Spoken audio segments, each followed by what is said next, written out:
defensive-minded, physical team. How good of a test will this be for where you guys are at? Josh, this would be an excellent test in the fact they're a lot like us. You know, similar personnel, similar skill sets, similar offensive philosophy, similar defensive philosophy, a multiple pick and roll team, dynamic wing players as we have, and dynamic guards. So they're a lot like, when we look in the mirror, we see the Indiana Pacers. So it's a good matchup for us. They're a very physical team. Their history and DNA is our defensive team. They got caught between being a small lineup, big lineup this year, and both have been effective. When they were small, they were effective. When they were big, they've been effective. The development of Miles Turner has been tremendous. He's come along as our young guys have. So we're looking in the mirror at ourselves against this team, and it'll be an excellent, excellent series, and we're excited about it. Dwane, for the third straight year, you get that early game on the Saturday to kick things off. I guess that would not be your first choice. Not my first choice. Again, we're excited about being in the playoffs. We'll take whatever time they give us. We prefer not to be, just because from a competitive advantage, you know, you have a little bit more time to prepare. Playing a later game, you get more in your rhythm or whatever it is. But again, it is what it is. We got to accept it, go with it, prepare to get ready for the 12:30, get our minds and body ready for that time of start.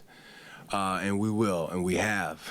2 years in a row, we've had that slot. So for whatever reason, they want us in that slot, and we got to deal with it. What are some of the challenges when you have that? Well, you had a different, usually you're practicing at that time or whatever it is, or you're having your shoot around at that time and not playing. Again, I don't know the reasoning why we've been put in that position. We're number 2 team in the Eastern Conference. We feel like we should probably have a premier time slot. I don't know if the numbers may be different. I don't know. For that time slot, it may be good, ratings, but we feel like we have an exciting team, and we've earned the right to, by winning 56 games or whatever it is, to be a primetime game. But again, we're ready to play if they want to play at 6 o'clock in the morning. Dwane, Jonas's offensive abilities have grown this season. In a slow playoff series, how important will he be to set up stuff for the other guys? Well, he's going to be an outlet. We've been working all year long for him to handle the ball against pressure, against blitzes, corrals, or whatever you want to call them. We're prepared for that. He's prepared for that all year. The challenge for him is if they go ultra small with the smaller lineup, and he's done a much better job of guarding smaller centers, three-point shooting centers. Guys have tried to stretch him out on the perimeter. He's done a better job with that. I think he's learned from Biz. Biz does Biz, we can switch 1 through 5 with Biz. So Jonas has really developed and grown. He's not a finished product yet, but he's really, really improved as far as catching the ball, making decisions, making passes. He's probably has the best hands on our team, best set of hands as far as catching the ball and bringing it in on our team. So he's grown, and again, the playoffs are built, with the right matchups for a guy like Jonas. With Paul George, I know you've given him all kinds of different looks. How important is that just to get him out of sync maybe for 3-4 possessions in a row? Well, we've prepared a lot of different things to give him different looks, different personnel looks, different schematic looks as far as double teaming, whatever we're going to come up with, this morning. Because you got to keep a guy. You're not going to stop a guy like Paul George or a guy like Monte Ellis, guys like that from scoring. The wild card guy has been Solomon Hill, who's been on a tear lately in the latter part of the season. But you're not going to stop a Monte Ellis or Paul George in a one-on-one matchup, no matter who we have on our team. So it's one of those things where we got to give them different looks, be ready to make adjustments after timeouts, and different situations with him in the quarters, ISO situation, post up, pick and rolls. We're going to be prepared for all those. You mentioned Solomon Hill as a wild card there, an X factor. Do you see one of your guys or a couple of your guys as being that type of X factor, wild card type player? We hope so. We hope we have a couple of them ready to step up and be that wild card. And, they're going to have to be because, again, DeMar and Cal are going to do their things, but if they do some funky things to take them out of rhythm or whatever, we got to have that third or fourth guy to step up and make plays. Who that is, we'll find out. They're going to get the opportunity. And, again, our guys have played that role well throughout the season. It's going to be no different. It's still a game. So many times we get caught up, it's the playoffs. It's the playoffs. We got to get ready for the playoffs and forget it's basketball.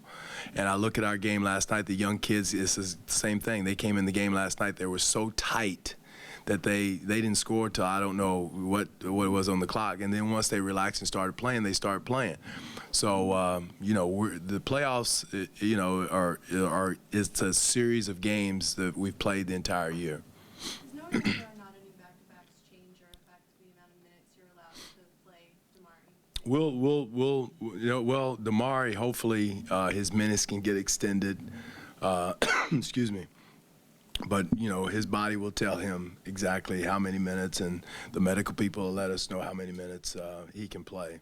But we're, hopefully we're approaching it as if his minutes are not affected from that standpoint.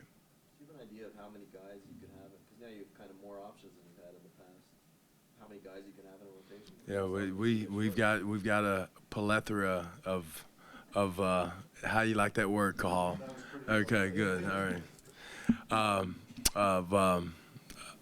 Of guys of different, and I think each game is going to be different, Ryan, in the playoffs. We're going to make adjustments. They're going to make adjustments. They're going to be subtle adjustments. They're going to be personnel adjustments in each game. And everybody's going to have their opinion whose adjustments were better than whose adjustments. And, again, at the end of the day, it's going to be Jimmy's and Joe's in those situations to get it done. And the way that Norm has come along is a huge plus as far as an X factor or guy can, they're going to leave him open. He's shooting 40+ from the three-point line. That's been big for us, and it's going to be big for us. So that is going to be an interesting scenario, and it's not going to be a wrong one. And my thing to the team is tonight it may be Cal's night, tomorrow night may be DeMar's night. The officiating may be different this night, so DeMar may not get a call. Maybe JV's night one night, maybe Pat's night one night, maybe Norm's night one night. So, whoever's night it is, the bottom line is about winning. The goal is winning, and to do your job in whatever adjustment or whatever substitution that is, and not worry about and not get frustrated about not getting a call, missing a shot, or them double teaming you and taking you out of a play. Dwane, how much do you think it helps? You might not be able to answer this if we get a game or two, but helps a guy like Norm that he's got Kyle has been there, DeMar has been there, and Terrence and Jonas and DeMar, guys that have been there, and Corey, as opposed to going back a couple years ago when it was the first time for Kyle, the first time for DeMar, it was the first time for Terrence and Jonas. No question. Again, even last night, you watched Terrence Ross go in that game last night against Brooklyn, and he was so much more relaxed. And I think the same thing this time around in these games. Guys, it's gonna feel different. It's gonna look different. And my thing is play basketball. Don't get paralyzed by the moment. Don't get paralyzed through frustration or whatever it is. Play basketball. We've done it for 56 games. So, we won 56 games. So this is not going to be no different. But again, that experience is huge, and I keep talking about that. To you guys that everybody talks about, oh, you got swapped, you got whooped last year in the play. Yeah, we did, but the experience factor was huge. And I always say you got to go through something to get where you want to go. And last year was our something. And through coaching, I've been there. We went through it in Dallas. We went through it in Seattle a multitude of years, and had the same questions, different people asking the same questions. You know, can George Karl get out of the first round? Can George Karl advance in the playoff? And then we finally get to the finals. And so it's an experience factor that's huge. Do you have a sense of what that last year's playoffs did in terms of changing the way guys maybe approach this in a positive or negative? Well, they get there and they see it, Bruce, and all at once you get double teamed or your shot doesn't fall, you get frustrated, and you don't let it affect you as much as you did, you know, this year as you did last year. You know, there's nothing new they're going to throw at you that you haven't seen. So I think that experience is huge, and the intensity of the game or whatever it is not going to bother you.